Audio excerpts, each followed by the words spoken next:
Here's what you missed on Phathead and Cande in the morning. Weekdays 6 to 10 a.m. on My Country 96.1.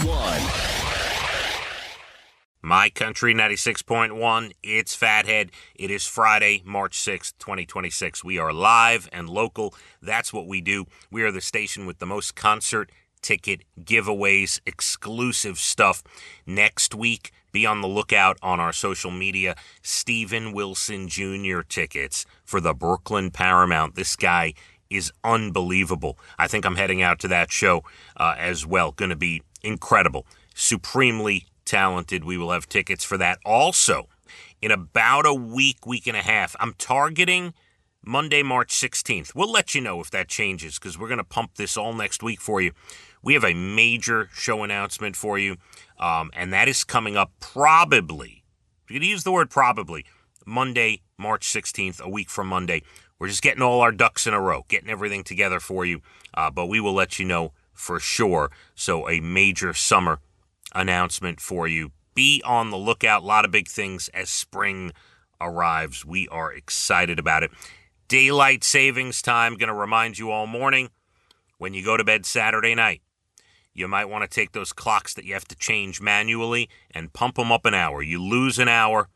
2 a.m. Sunday morning becomes 3 a.m. You lose that hour sleep, but you gain it on the back end. Sunlight.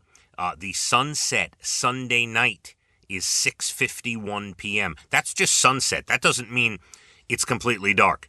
Sunset is at 6:51 p.m. Sunday night, which means after 7 o'clock, you will still see sunlight on Sunday night. That is a great deal. Let's talk happy hour. It is Friday.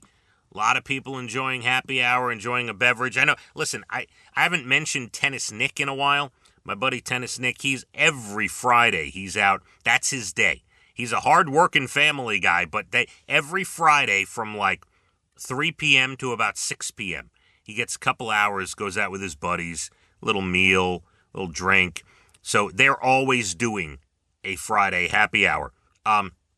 Most generations say that Friday is the best day for happy hour, but Gen Zers, they got to switch everything up. They prefer Saturday.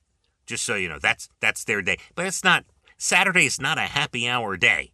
It's got to be a weekday. I really feel like a happy hour has to be a weekday because it has to be like, work's over, let's go have a drink.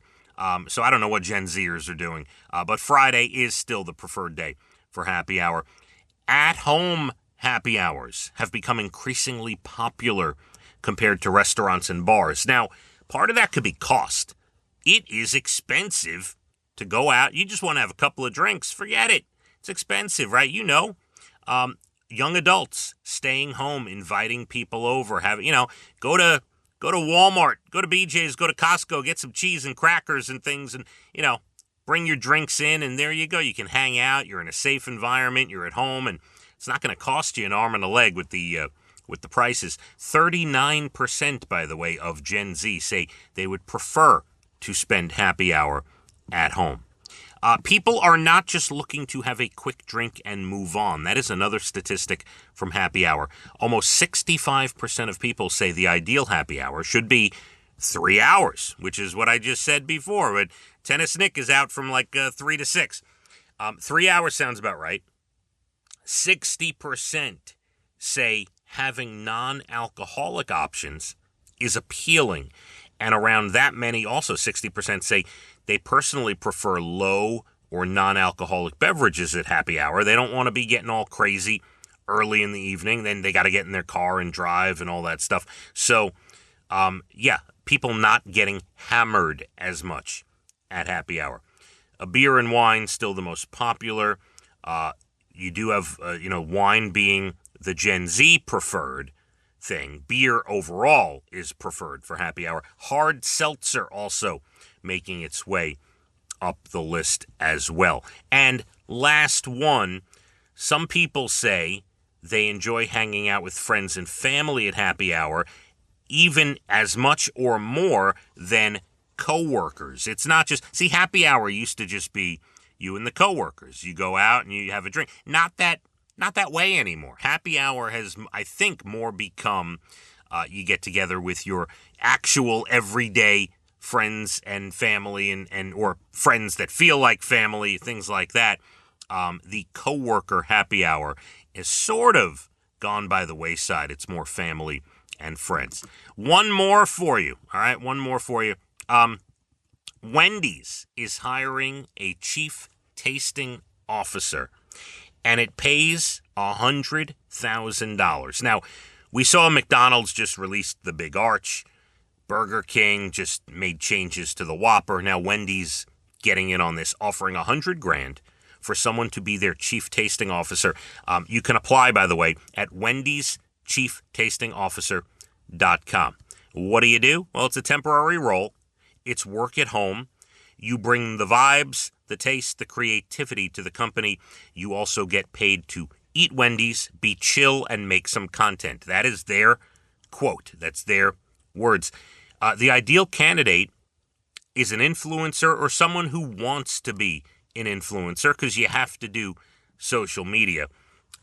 This is great also. The required skills for being the Wendy's chief tasting officer include, quote, a human mouth, a pulse, and opinions. There are no true benefits, but the biggest perk is $100,000 and a job AI cannot steal because no mouth.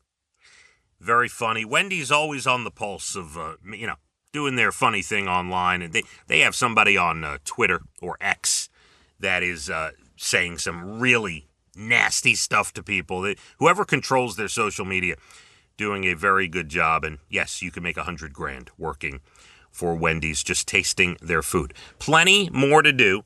We've got your Bald and the Beautiful Entertainment about 8:12. We do have your National Days and Good News Stories late 8 o'clock hour. We're going to be about 40 and cloudy today, about 42 and sunny Saturday, and close to 56 on Sunday. My Country 96.1. Phathead and Cande in the morning, weekdays 6 to 10 a.m. on My Country 96.1.